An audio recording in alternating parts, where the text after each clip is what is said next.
betapa ketinggalannya buku-buku teks sejarah kita. Betapa ketinggalannya guru-guru kita dalam mengajar. Merdeka belajar, tetapi masih ada kurikulum. Konyol namanya.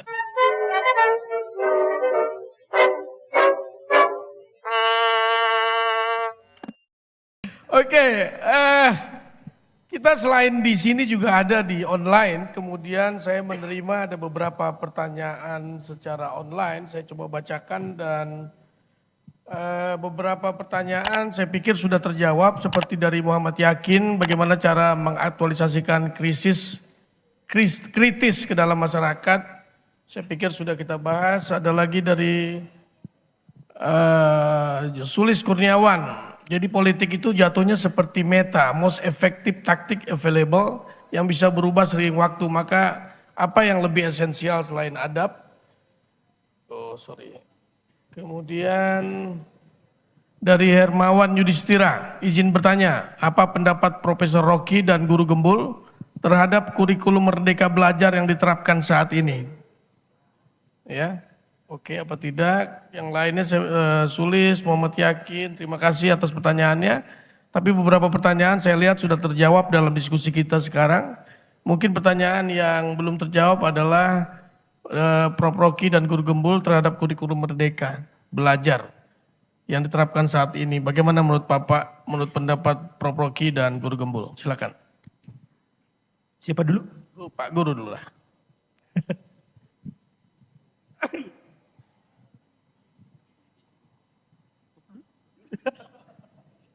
Ya, saya ditanya tentang bagaimana tanggapannya tentang kurikulum merdeka.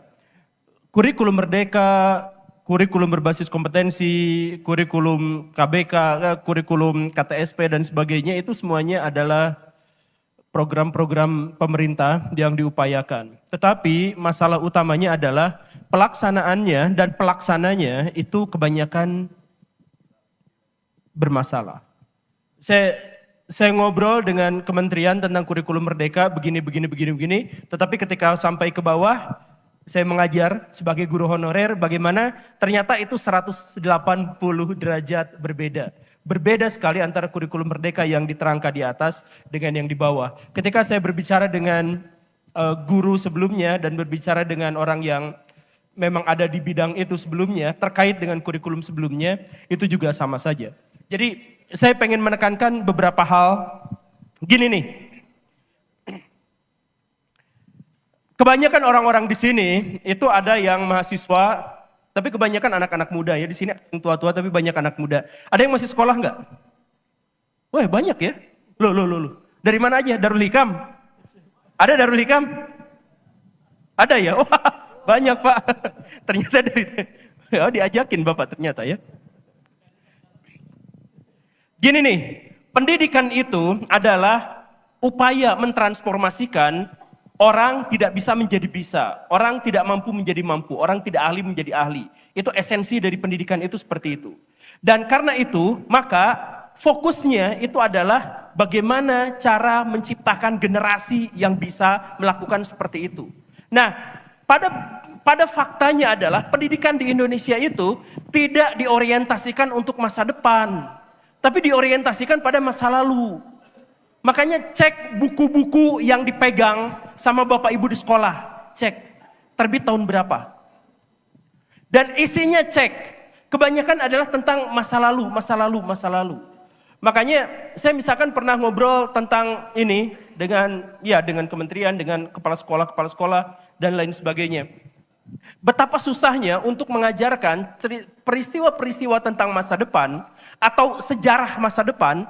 Karena apa? Karena gurunya mengulang materi. Tahun ini dia menceritakan begini dengan cara yang sama. Dengan administrasi yang sama, copas saja. Dengan materi yang sama, dengan pendekatan yang sama. Tahun berikutnya dia mengulang hal yang sama, tahun berikutnya dia mengulang yang sama, berikutnya dia mengulang yang sama. Ada guru yang sudah mengajar 30 tahun, ternyata dia mengajar dengan pola yang sama seperti ketika dia pertama kali mengajar. Dan itu adalah fakta. Nah, mau kurikulum merdeka, mau kurikulum apa segala rupa, kalau orientasinya tetap masa lalu, maka kita tidak akan bisa mencapai kemerdekaan dalam belajar, kemerdekaan dalam berpikir. Kurikulum merdeka itu nggak akan tercapai ketika orang-orang yang berusaha untuk mengajarkan justru malah terperangkap pada peristiwa-peristiwa dan cerita-cerita fenomena-fenomena masa lalu. Seperti yang tadi disebutkan itu. Kenapa kita masih terus-terusan belajar ekonomi? Kita belajar di sekolah belajar apa? Ekonomi kapitalis dengan ekonomi komunis, perbedaannya dengan ekonomi Pancasila. Ekonomi modern itu sudah tidak lagi relevan bahas kapitalisme dan bahas komunisme. Sekarang asas-asas pola pikir kapitalisme, pola pikir komunis masih ada, tapi dia sebagai sebuah sistem tidak lagi relevan. Negara mana sekarang yang sepenuhnya menjalankan komunisme? Ekonominya misalkan, atau kapitalisme sepenuhnya, kan tidak ada. Tetapi pelajaran ekonomi di sekolah-sekolah kita masih bahas yang seperti itu. Apa? Korea Utara. Korea Utara apakah menjalankan komunisme? Dia mengklaim komunisme, aslinya kerajaan. Kan gitu. Jadi kita misalkan bahas pelajaran apa? Yang tadi biologi. Materi-materi yang penting untuk kehidupan sehari-hari kita gak dibahas. Kemarin saya bikin video misalkan Johnson & Johnson itu sekarang digugat dan bangkrut. Dan dia harus ganti rugi 135 triliun rupiah. Gara-gara bedaknya itu disinyalir selama 50 tahun mengandung asbes yang itu memicu kanker ovarium. Dan itu disebarkan di seluruh dunia. Kenapa? Pendidikan kita yang biologi, yang kimia tidak ngebahas masalah betapa rentannya konsumen-konsumen kita terhadap produk-produk kimia itu. Misalkan, kenapa pendidikan kita tidak berorientasi masa depan? Kenapa tidak berbicara tentang hal yang seperti itu? Kenapa berbicaranya yang masa lalu terus? Gitu. Saya pernah jadi guru sejarah. Tahun 2003 itu ada sebuah penemuan yang menggemparkan dunia arkeologis, yaitu ditemukannya Homo floresiensis. Kenapa itu menggemparkan? Karena fosilnya kecil, otaknya kecil, 320 cc. Ya lebih gede daripada ninja sih, tapi 320 cc untuk bandingkan dengan otak saya misalkan 1400 cc itu kecil sekali. Tetapi berdasarkan temuan-temuannya, artefak-artefaknya, dia bisa bikin jebakan komodo yang ukurannya 10 kali lipat dari sekarang. Jebakan gajah, jebakan segala rupa yang menunjukkan bahwa kecerdasannya sama seperti manusia modern. Tapi otaknya kecil. Ini merekonstruksi, ini bahkan mendekonstruksi pikiran-pikiran antropolog dan sejarawan. Bagaimana ceritanya? Kan dulu itu orang-orang mikir, semakin gede otaknya, semakin berbudaya dia. Ini otaknya kecil, tapi menghasilkan kebudayaan yang sama dengan manusia modern. Itu menggemparkan dunia. 2003, orang Indonesia baru memasukkan Homo floresiensis ke buku pelajaran 10 tahun kemudian. Tahun 2013, baru ada di buku catatan. Ditemukannya di Indonesia, menggemparkan dunia, tapi baru masuk kurikulum 10 tahun kemudian. Betapa ketinggalannya buku-buku teks sejarah kita. Betapa ketinggalannya guru-guru kita dalam mengajar. Jadi mau kurikulum merdeka, mau kurikulum apa, yang paling penting adalah mari kita benahi kualitas pengajar, kualitas sekolah, dan yang paling penting eksekusinya. Kalau konsep-konsep, wacana-wacana, dari dulu petinggi-petinggi kita sudah bisa berbusa ngomong kayak gitu. Eksekusi di lapangan kita tertinggal. Jadi buat pertanyaan yang kurikulum merdeka gimana nya? Kurikulumnya nggak penting. Yang penting eksekusinya. Terima kasih.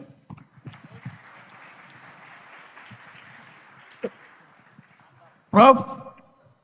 Rocky. Selalu saya berupaya menambahkan sesuatu yang sudah final dari Guru Gembul. Tapi kita mesti sering curiga. Namanya Guru Gembul. Gemar ngibul. Tapi dia ngibul secara intelektual, jadi sangat tertutup. Soal Merdeka Belajar, kalau kita ambil risiko untuk menguji apakah dalil Merdeka Belajar itu betul-betul final atau sebetulnya sekedar narasi itu, supaya terlihat bahwa Indonesia itu pro pada kebebasan berpikir. Merdeka Belajar, apa? Belajar merdeka, Merdeka Belajar. Ya merdeka untuk belajar, tapi rektornya diborgol. Mahasiswanya dikendalikan oleh beasiswa. Begitu Anda dapat SIP, KIP, Anda lalu merasa jangan memberi kritik, nggak enak. Kita dapat KIP dari negara, dari Presiden Jokowi. Jadi Anda takut untuk merdeka, untuk mengucapkan pikiran merdeka, karena Anda diasuransikan di dalam hegemoni yang disebut sebagai beasiswa. Padahal Anda, beasiswa Anda itu adalah pajak saya, pajak Guru Gembul, pajak Mas Sidik, pajak Diki. Kita kumpulin pajak supaya anak-anak didik kita itu tidak dibebani hanya karena daya belinya kurang. Kalau daya beli Anda bagus, Anda tidak memerlukan beasiswa. Sekarang problemnya kenapa daya beli Anda kurang? Kenapa pendapatan orang tua Anda kurang? Ya karena negara tidak mengolah APBN untuk kemaslahatan keluarga. Jadi SPP itu tipuan negara supaya Anda, saya kendalikan secara hegemoni, Anda saya kasih beasiswa dan Anda jangan kritik pemerintah. Lo justru karena Anda miskin maka Anda diberi beasiswa. Karena Anda miskin penyebabnya adalah proyek Jokowi itu lebih pada infrastruktur. Bukan pada peningkatan kecerdasan. Kan musibah begitu cara bacanya. Jadi jangan ditipu. Mesti Anda bilang saya tolak SPP itu. Saya berhak untuk dapat pekerjaan supaya saya bisa membayar diri saya sendiri. Maka tugas pemerintah ciptakan lapangan kerja buat orang tuamu. Kan begitu logikanya teman-teman mudaku. Itu intinya berpikir. Ya itu poin pertama. Poin kedua. Merdeka belajar tetapi masih ada kurikulum. Konyol namanya. Anda masih disuruh untuk belajar bahasa Indonesia. Udah mahasiswa masih disuruh belajar bahasa Indonesia. Lalu selama SMA ngapain? Udah mahasiswa, Anda masih disuruh belajar agama tuh. Berarti selama SMA Anda berdosa terus itu. Gimana caranya? Disuruh belajar bahasa Inggris. Ngapain belajar dari SD, SMP, SMA itu bahasa Inggris? Kalau masih juga belajar hal itu. Suruh kursus aja kalau nggak bisa.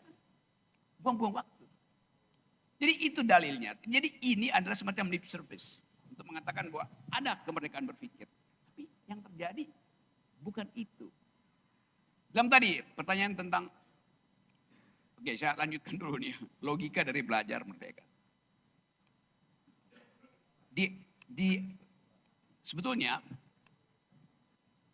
di beberapa negara bagian di Amerika, terutama di pantai barat, sekitar California, San Francisco itu, mahasiswa yang masuk ke college atau community college itu, biasanya itu universitas yang dikelola oleh kabupaten atau provinsi itu. Kalau Anda datang ke kampus, rektornya akan bilang begini, itu kamar Anda di atas, dorm Anda di atas, asrama Anda di atas, kos-kosan Anda di atas. Besok pagi turun ke kantor saya ya anak, Kang, Mas. Dan bawa kurikulum yang hendak kau pelajari. Seradikal itu yang namanya merdeka belajar. Anda disuruh tulis sendiri kurikulummu. Akan di-provide oleh mentor. Itu yang dipersoalkan tadi oleh teman. Kenapa gak anak kedokteran gak ngerti politik? Kenapa anak politik gak ngerti hukum? Kenapa anak hukum gak mau belajar filosofi? Karena konsepnya ditentukan oleh pembatasan-pembatasan ilmu.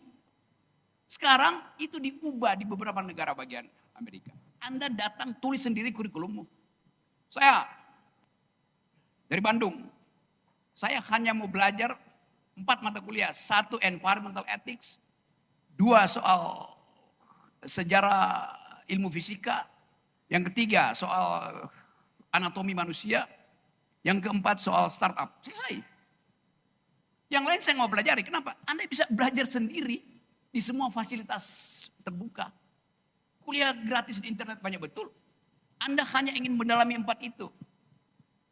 Nanti kalau Indonesia bagaimana kalau cuma belajar 4 itu?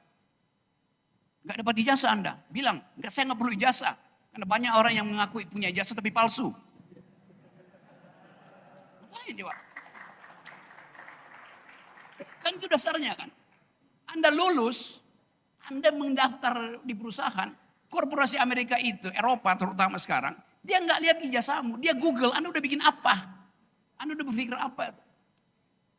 Jadi track record Anda dibaca setiap saat, karena Anda mengekspos diri Anda melalui sosial media. Dengan mudah algoritma baca tuh. Pinjam chat GPT. Buat tahu apakah Anda paham hubungan antara satu partikel yang sedang diuji di laboratorium Harvard University dengan problem kemaksiatan lingkungan di Indonesia. Apa namanya itu? Butterfly effect. Kerusakan, gugurnya satu pohon yang ditebang di Kalimantan bisa menimbulkan badai di California. Karena kondisi homeostatisnya berubah tuh. Kan itu logik di situ kan. Kenapa hutan Amazon tetap subur dan kenapa gurun Sahara gundul? Fungsi gurun Sahara itu adalah membawa fosfor dari bumi Afrika supaya tiba di hutan Amazon. Karena kedudukan gunung Sahara dan hutan Amazon itu paralel. Putaran bumi akan membuat pasir berfosfor di gunung Sahara dalam 40 jam nyampe di hutan Amazon. Jadi ada gunanya, berguna gunung Sahara untuk mensuplai fosfor pupuk buat hutan Amazon. Berabad-abad itu berlangsung. Ada orang nggak mau pelajari itu? Banyak orang pelajari. Tapi kita bahkan memberitahu bahwa Presiden Jokowi, kalau Anda mau tebang Kalimantan itu untuk jadi food estate, untuk jadi ibu kota apalagi, lakukan dulu AMDAL. Setelah itu baru Anda putuskan. Ini Jokowi bilang, kita bangun IKN, maka seluruh kampus tolong buat AMDALnya. Lu udah diputuskan ngapain bikin AMDAL, tolol.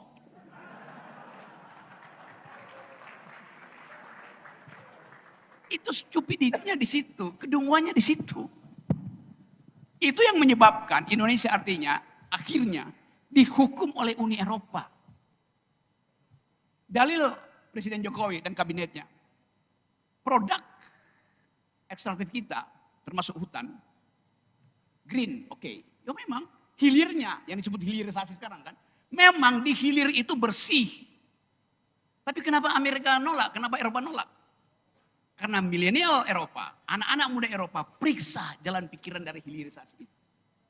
Ternyata penguasaan ekstraktif industri, tambang, kayu, segala macam. Di hulu hanya dikuasai oleh 4 perusahaan besar. Jadi itu monopolistis. Dia tidak peroleh itu melalui kompetisi bisnis yang fair. Maka kesimpulannya di hilir dia bersih, di hulu dia kotor. Karena manipulasi politik. Akibatnya turun regulasi Eropa tuh. Indonesia dan Malaysia di-ban. Marah-marah Presiden Jokowi. Kan hilirisasi, bukan di hili masalah hilir. Hulu masalahnya. Hulu itu artinya otak Presiden.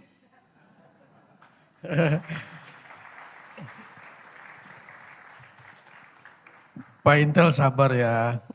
Pak Rocky belum makan siang dia.